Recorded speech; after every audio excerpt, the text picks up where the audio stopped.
Hurry up with the coffee, she demanded, her voice full of urgency.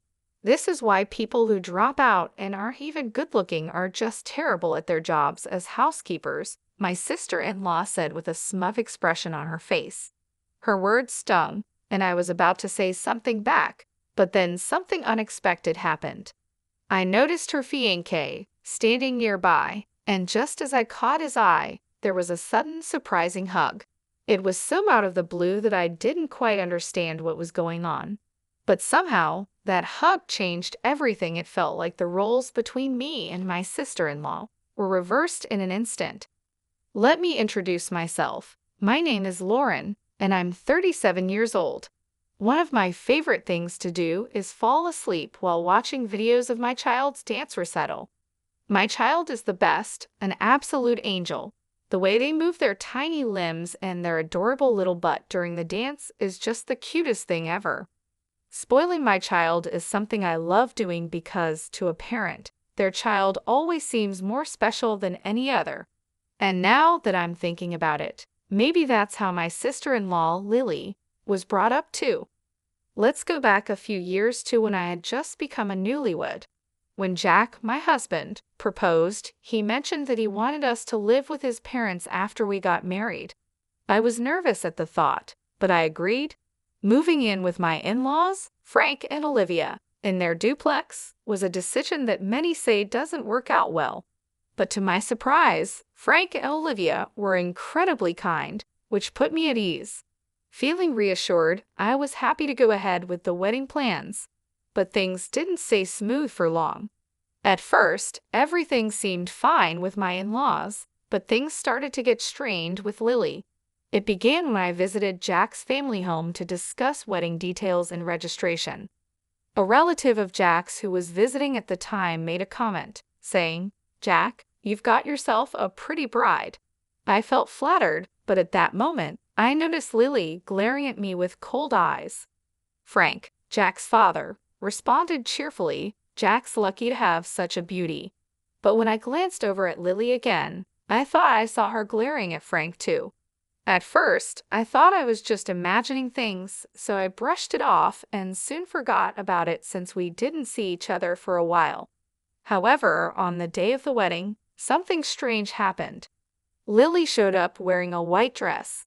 She's in her late 30s, so she's definitely not an uninformed student who doesn't know the basic rules of wedding etiquette. She deliberately chose a color that clashed with my wedding dress.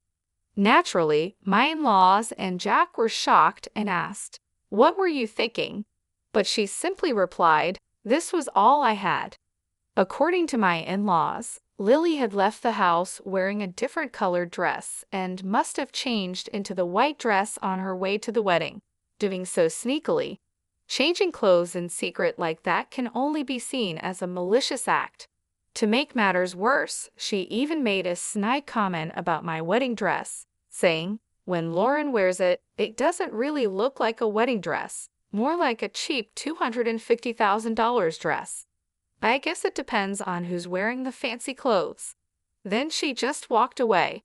I couldn't understand why she would do something so hurtful. The next day, after the wedding ceremony, Lily's attitude changed dramatically. While I was doing my chores, she suddenly interrupted me, saying, "Hey, don't wash my laundry with yours." I had taken over the housework for Olivia, my mother-in-law, and was just trying to help out. But Lily didn't like that I had washed her laundry together with mine. She said, "Washing my clothes with a plain Jane's clothes might make me plain too. Disgusting. Wash them again." And then she threw her laundry at me before leaving the room. You might think I should have said something back, but I was so shocked that I couldn't find the words. Adults don't talk like that, right? Separating laundry because plainness might spread. It's the kind of thing you'd expect from a teenage girl who's just learning to be independent, not from a grown woman. To avoid any further hassle, I pretended to rewash the clothes, but just put them back in her closet. Olivia even said it was fine and apologized for Lily's behavior. But from that day on, Lily was relentless. It's true that I dropped out of school when I was younger to chase a dream, so my highest level of education is incomplete. But it's never been an issue for me, and I'm not ashamed of it. Being belittled for my education felt trivial to me. Lily, on the other hand, graduated from a national college near her home. It's not a prestigious university, but she acts like she's more elite than me because of it. She even started saying, "I'm an elite, unlike you." But Lily wasn't always like this. I couldn't figure out what had made her so upset, but a few months after the wedding, we had a gathering with relatives. Although everyone had already met at the wedding, this get-together was more relaxed, giving them a chance to chat with me and Jack. The atmosphere was lively, and soon enough, the conversation turned to our wedding. Jennifer's wedding dress was so cute, one of the relatives exclaimed. "Absolutely, Jack is lucky to have such a beautiful woman. I can't wait to see what their kids will look like," another added, clearly excited about our future together. I don't mean to brag, but I've always felt confident in my looks. Jack might not fit the traditional mold of handsome, but he has a well-balanced face and a charming aura that makes him popular with people. As the relatives chatted, lost in their own conversations and compliments, I noticed Lily bristling with displeasure. She suddenly blurted out, "You all might not know, but I was really popular in my school days." That was when it clicked for me. I understood the root of Lily's anger. Despite the stunned expressions of everyone around, Lily started bragging about how she was constantly admired in school, how men would swarm around her whenever she walked down the street. Honestly, it sounded far-fetched, especially when looking at Lily. To be frank, Lily isn't what you call traditionally beautiful. She has small eyes and a large, round nose, making it hard to believe the stories she was telling. Everyone listened with skeptical looks on their faces and soon lost interest, quickly changing the subject. I continued to listen out of pity, but it was hard to stay engaged when you could tell it was all made up. Later, when I went to the kitchen to get some drinks, Lily followed me and suddenly yanked my hair from behind. "What? You think you're better than me?" she hissed. I was taken aback and confused. "What are you talking about?" I asked. "I know you were just humoring me when I said I was popular." "I can tell," she snapped. I was momentarily at a loss for words. I mean, she had started claiming to have had 7 boyfriends at one point. It was obviously a lie. I tried to listen earnestly, but it's hard to stay interested when you know it's all made up. "You think you're so great just because you're called pretty, right? That's just because our country relatives aren't used to seeing women," she sneered, her grip tightening on my hair. "Lily, I'm not feeling great about this," I said, trying to keep calm. But she wasn't done.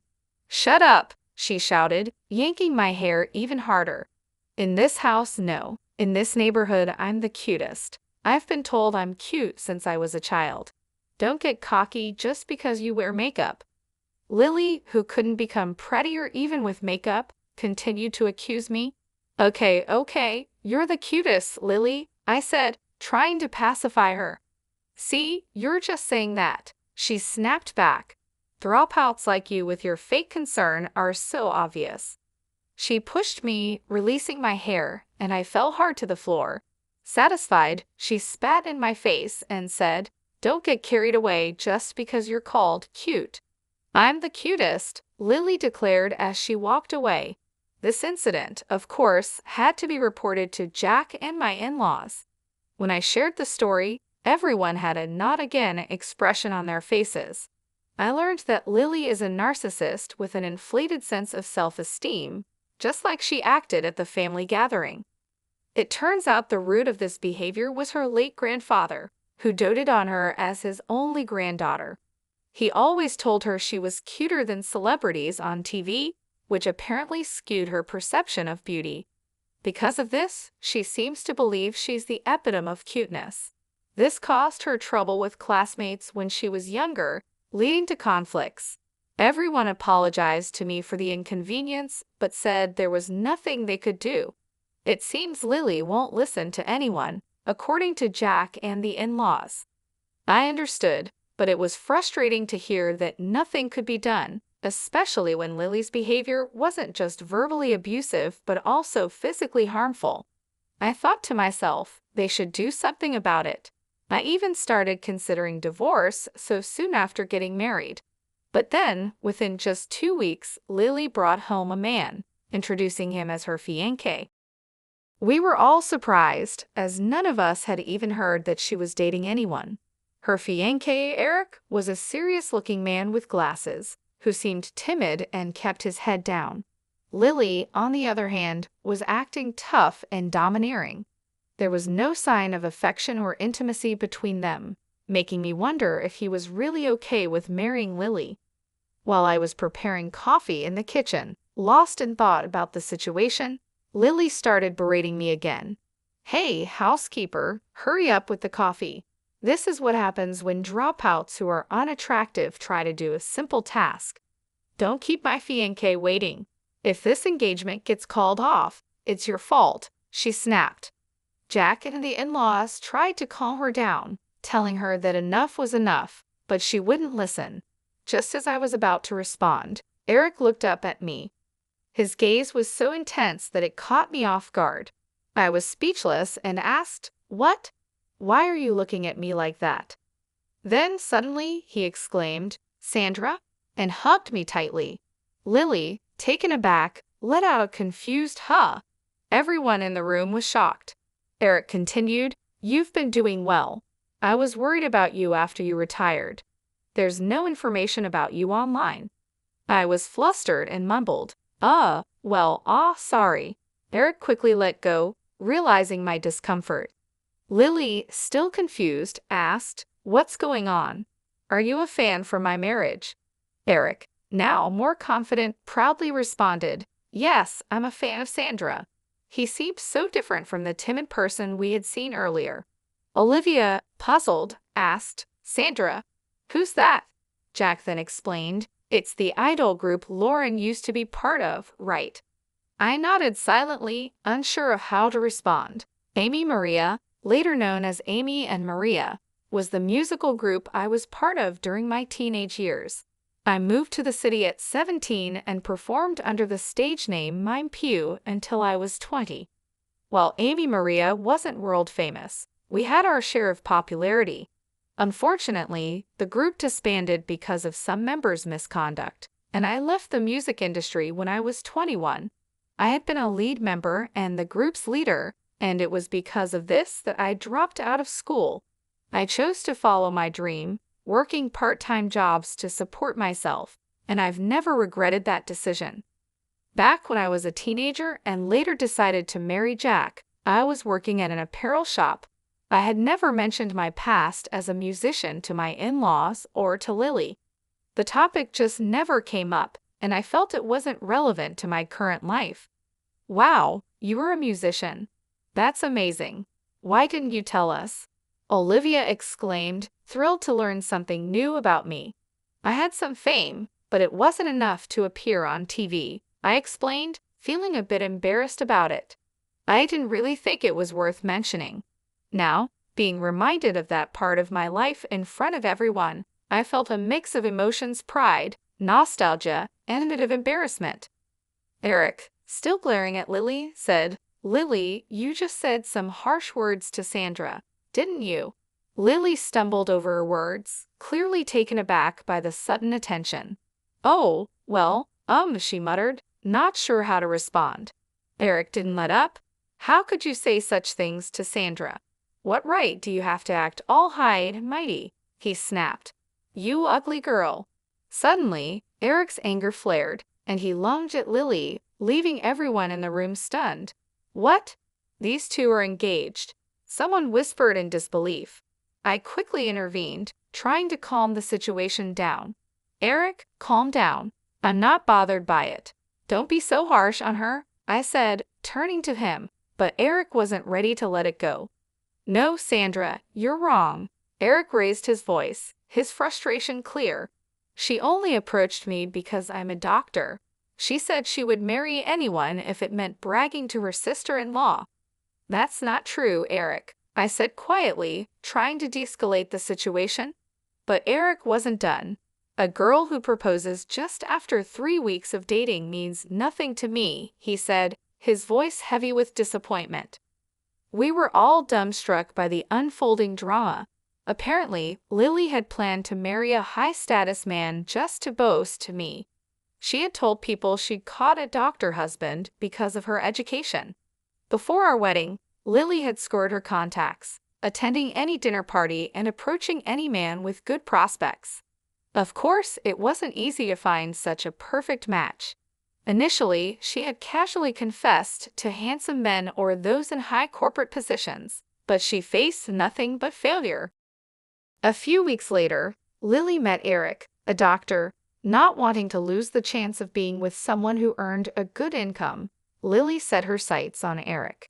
Eric, inexperienced in love, thought to himself, "No one has ever pursued me so passionately." But a week later, he overheard Lily on the phone and realized the harsh truth: she didn't love him. She was just after the status of marrying a doctor. Despite this realization, Eric accepted her proposal, hoping that maybe, over time, Lily might grow to love him. Lily, who was willing to settle for anyone, and Eric, who just wanted to seize the opportunity, seemed oddly suitable for each other. But I kept silent, feeling that no one should marry a girl who looks down on others. Eric was beyond furious, while Lily was visibly frightened by his unexpected anger.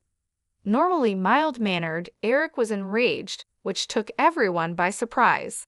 Lily, in a weak voice, muttered, "What's so good about that dropout? That ugly girl? How dare you call Sandra ugly? You're the one who's lacking in class," Eric retorted, his anger intensifying. I decided to step in, my voice calm but firm. "Lily, you keep bringing up my dropout status. Is it really that bad?" I asked, watching as Eric's expression hardened. "Without education, of course it's bad," Lily replied, trying to sound confident, but failing. "So, the owner of your favorite restaurant, who started chef training right after high school, is bad too. And what about your favorite actor, who's also a dropout? Are they bad because they didn't complete their education?" I asked, pressing the point. "That's different, they're in special professions," Lily stammered, trying to defend her argument. "Well, I chose to drop out for a special career too as a musician. Does it only count if I'm successful?" I challenged her, my eyes locking onto hers. "I didn't even know you were a musician," Lily muttered, clearly taken aback. "Yeah, but even if you did know, you would have found another reason to insult me, wouldn't you?" I said, catching Lily off guard. She averted her eyes, unable to meet my gaze. "I don't like to brag about education," I continued, "but since you brought it up, let's talk about it. You might brag about Princeton, but your national colleges. Anyone can get in just by writing their name. And let's not forget, you graduated from the lowest performing high school in the state. Are you just proud of being able to write your name? Isn't that a bit empty?" I said with a smile, watching as Lily's face turned red with embarrassment. "Shut up," Lily snapped, but her voice lacked conviction. "Amazing, Lily, you can write your name. Are you satisfied now? You want to look down on me?" "Go ahead, Lily, you're amazing," I said, mockingly clapping for her. Eric joined in, exclaiming, "Cute. Why did I forget about Sandra for such an ugly girl? Fans are incredible, even now." Even though I didn't see myself as particularly cute, standing beside an adoring Eric, Lily's self-esteem crumbled. She looked devastated, muttering, "This is the worst. I've never been made fun of like this. I'm cute. It's your fault, you know. And besides, it's not just looks, your personality isn't cute either." "I know I'm not the cutest either," I admitted, "but I'm not as bad as you. Maybe start by fixing that ugly personality of yours." "What? Who do you think you are?" Lily's face twisted with anger. "You see," I continued calmly, "a woman's face ages with time. There's no point in being overly confident about your looks. What's important is the heart. Inner beauty shows on your face." Olivia clapped and nodded in agreement. "That's well said," she remarked. Jack added with a wry smile, "True. I used to like cute girls when I was younger, But when I started thinking about marriage, I began to value comfort and personality more. Lily, with your current attitude, you won't find happiness in marriage. Frank, my father-in-law, sharply commented, you were always called cute, but that was as a grandchild, not in the eyes of the world. With a bad personality, you'll end up being ugly both inside and out. Lily sighed deeply, feeling the weight of everyone's words. This is just the worst, she muttered, and then she started crying. Eric, showing no mercy, said, even though my fiancé is crying, I can't help but think that a girl with a bad personality has an ugly crying face. Let's call off this marriage. I'm confident I won't fall for someone like this. Sorry for being distracted by her, Sandra. And just like that, Lily's engagement ended incredibly quickly. She was kicked out of the house, with everyone telling her she needed to learn about life and work on herself. Initially, Lily was defiant. I have friends, she said. I won't let being kicked out bother me. But within 5 days, she returned home, defeated. I fought with my friend and got kicked out. Can I come back? She asked, her voice full of desperation. It seemed even her friend had seen through Lily's flaws after spending so much time together. No one was willing to take her in, and of course, my in-laws and Jack didn't accept her back either. They regretted pampering Lily too much over the years and apologized to me for not taking action sooner. We heard what was happening, but we didn't act. We're sorry, they said. I understand, I replied. It's hard for parents to kick out their child, but she's 21 now. She's an adult and needs to take responsibility for her actions. Jack then confessed that he had secretly planned to provide Lily with a separate house to live in, away from me. But before he could put his plan into action, Lily was already kicked out. He apologized to me, saying, I'm sorry for making you endure that. A husband should protect his wife better, or else I'll deserve to be divorced. I smiled and joked back, well, I guess you're safe this time. Afterward, Lily moved into her own place, but life wasn't easy for her. She was robbed, asked for money by men she met on a dating app, sprained her ankle falling off her bike, and even found all her oranges rotten in her fridge. It seemed like her past misdeeds were catching up with her. Well, good luck to her, not that I'm really thinking about it much. I'm busy these days raising our little girl. She's growing up so fast it feels like just yesterday she was crawling, and now she's started walking around on her own. Recently, she even told me with a big smile on her face, Mommy, I have a boyfriend. It's a boy from her kindergarten class. They started dating after playing house together and even made a little promise to get married one day. It's so cute and innocent. When Jack heard about it, he jokingly cried while sipping his drink, saying, Don't leave Dad and get married. Of course, we both know that their relationship is just like playing house, a part of childhood fun. But it's also a reminder of how quickly kids grow up. Someday, our little girl will find someone she truly wants to marry, and when that time comes, we'll be ready to support her. Until then, Jack and I are focused on raising her to be the best person she can be. She's our pride and joy, and we want to help her become an even more wonderful young lady as she grows.